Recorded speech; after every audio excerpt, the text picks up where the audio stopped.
Hello doctors. आज हम लोग बात करने जा रहे हैं होम्योपैथिक मेडिसिन एब्रोटेनम के बारे में। एब्रोटेनम के बारे में जब हम बात करना शुरू करते हैं तो सबसे पहला चीज जो सबसे खास लक्षण है वो हम क्या देखते हैं, अल्टरनेट वे में, मतलब अल्टरनेटली कॉन्स्टिपेशन और डायरिया। मतलब कि एक बारी हमें पतला दस्त होता है, एक बारी हमें करा स्टूल होता है, हार्ड स्टूल होता है। ये एब्रोटेनम की बहुत ही खास लक्षण है। आगे बढ़ते हैं, हम बवासीर की बात करते हैं तो पाइल्स में कॉन्स्टिपेशन के साथ सैक्रम में पेन देखने को मिलता है हमें, मतलब त्रिकास्थी में। त्रिकास्थी जो हमारी हड्डी होती है रीढ़ के सबसे निचले दूसरे भाग में, मतलब सेकेंड मोस्ट लोअर बोन जो हमारा है सैक्रम, उसमें पेन देखने को मिलता है कॉन्स्टिपेशन के साथ। इसमें भी एब्रोटेनम बहुत ही बेहतरीन रिजल्ट देती है फ्रेंड्स। और हम बात करते हैं बच्चों के लिए एब्रोटेनम के बारे में तो मैरास्मस बच्चों में एक बहुत ही ज्यादा पाई जाने वाली बीमारी है। जब हम मैरास्मस के बारे में बात करते हैं तो मैरास्मस का हिंदी अर्थ होता है सुखंडी रोग, जिसमें कि शरीर की मांसपेशियां जो है हमारी वो सूखने लगती है। तो जब हम एब्रोटेनम के बच्चों के बारे में बात करते हैं तो उनमें खास रूप से हमें जो दो चीजें देखने को मिलती है। पहली चीज कि जो लोअर लिम्ब है, लोअर एक्सट्रीमिटी है, मतलब कि पैरों का सूखना, पैरों में सबसे ज्यादा असर दिखता है मैरास्मस का। पैर, ऊपरी बॉडी भी, ऊपर का भी जो शरीर होता है वो भी बच्चों का सूखता है। पूरे शरीर के बनिस्पत नीचे का जो पैर जो है वो ज्यादा सूखता हुआ दिखता है। एब्रोटेनम में दूसरी जो चीज हमें देखने को मिलती है वो है बच्चों का सर। जो एब्रोटेनम का बच्चा होता है उसका सर एक तरफ किसी भी तरफ झुका हुआ होता है। उसके सर में, मतलब उसके अंदर इतना ताकत नहीं होता कि वो अपने सर को कांस्टेंट सीधा रख सके।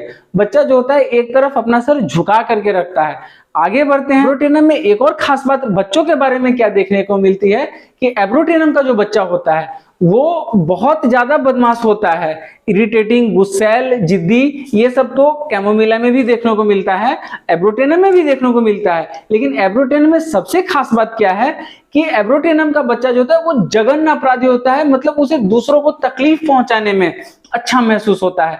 वो उदंड, बहुत ज्यादा उदंड किस्म का बच्चा होता है, जैसे किसी जघन्य अपराधी के तरह का किस्म का बच्चा, जिसे किसी तरह के चीज को नुकसान पहुंचाने में मजा आता हो, रस आता हो। जैसे किसी गुड़िया के साथ जघन्य अपराध वाला काम करना, किसी चीज के साथ जघन्य अपराध काम करना, वो एब्रोटेनम का एक खास लक्षण है। हम बच्चों की बात करते हैं तो एथ्यूसासाई में हमें यह देखने को मिलता है कि कर्ड लाइक वोमिटिंग, यानी दही जैसा जमा हुआ, फटा हुआ दूध जैसा। जैसे ही बच्चा दूध लेता है वैसे ही दही जैसा कह करता है, दही जैसा वोमिटिंग, कर्ड लाइक वोमिटिंग होता है। ये एथ्यूसासाई की एक पेक्यूलियर सिम्टम है। आगे जब हम बढ़ते हैं तो एब्रोटेनम प्लूरिसी की भी एक बहुत ही बेहतरीन दवा है।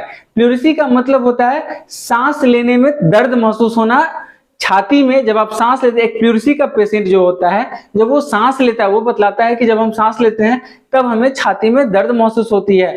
प्लूरिसी का मतलब होता है आपके लंग्स और चेस्ट वॉल के बीच का इन्फ्लामेशन, जिसके वजह से जब आप सांस लेते हैं, जब आपका प्लूरल कैविटी जो होता है वो जब फैलता है, प्लूरल रीजन जब फैलता है तो इन्फ्लामेशन होने की वजह से उसमें दर्द फील होता है। इसीलिए मरीज हमें बतलाता है जब हम सांस लेते हैं तो दर्द महसूस होता है, जिससे हमें पता चलता है कि हाँ ये एक प्लूरिसी का केस है।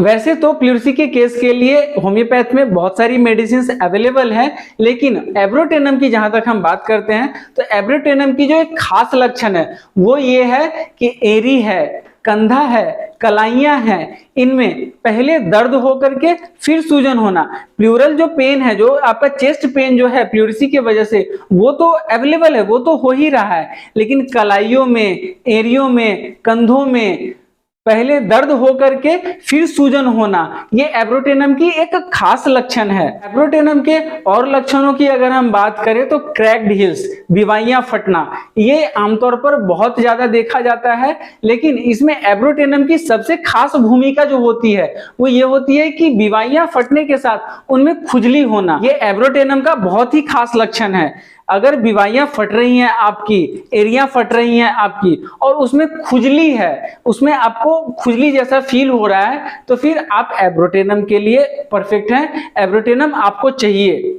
अगर हम बॉडी कंस्ट्रक्शन की बात करें दोस्तों, तो एब्रोटेनम में स्पेसिफिक अलग से बॉडी कंस्ट्रक्शन के बारे में ज्यादा कुछ तो नहीं बतलाया गया है। वैसे अगर हम देखें तो फेशियल कंस्ट्रक्शन जो है एब्रोटेनम के पेशेंट का, उसमें हमें एक खास लक्षण देखने को मिलता है कि बहुत ही कम एज में एजिंग के जो सिम्टम्स होते हैं, मतलब झुर्रियां, चेहरा का पीलापन, रंग उतर जाना, ये एब्रोटेनम के पेशेंट में क्लियरली देखा जा सकता है। डॉक्टर्स, अगर हम बात करते हैं एब्रोटेनम के एग्रावेशन और एमेलियोरेशन के बारे में, तो एब्रोटेनम में ठंडी हवा से एग्रावेशन देखने को मिलती है, वहीं मोशन से, यानी कि एब्रोटेनम का पेशेंट थोड़ा भी हिलने डुलने से, थोड़ा भी मूवमेंट करने से एमेलियोरेशन फील करता है, अर्थात उसे आराम महसूस होता है, चाहे बीमारी कुछ भी हो। अगर हम बात करते हैं एब्रोटेनम के पोटेंसी के बारे में कि हमें एब्रोटेनम की कौन सी पोटेंसी यूज करनी चाहिए फ्रेंड्स, तो हम देख सकते हैं कि एब्रोटेनम के बारे में बहुत सारे डॉक्टर्स ने बतलाया है, बहुत सारे बड़े बड़े डॉक्टर्स ने बताया है कि एब्रोटेनम की जो 30 पोटेंसी है वो बहुत ही बेहतरीन रिजल्ट देती है। तो हमें सबसे पहले ध्यान देना चाहिए एब्रोटेनम 30 पे। अगर हमें सही सिम्टम्स दिख रहे हैं, अगर एब्रोटेनम के परफेक्ट सिम्टम्स अवेलेबल हैं, तो फिर हमें सबसे पहले स्टार्ट करना चाहिए एब्रोटेनम 30 से।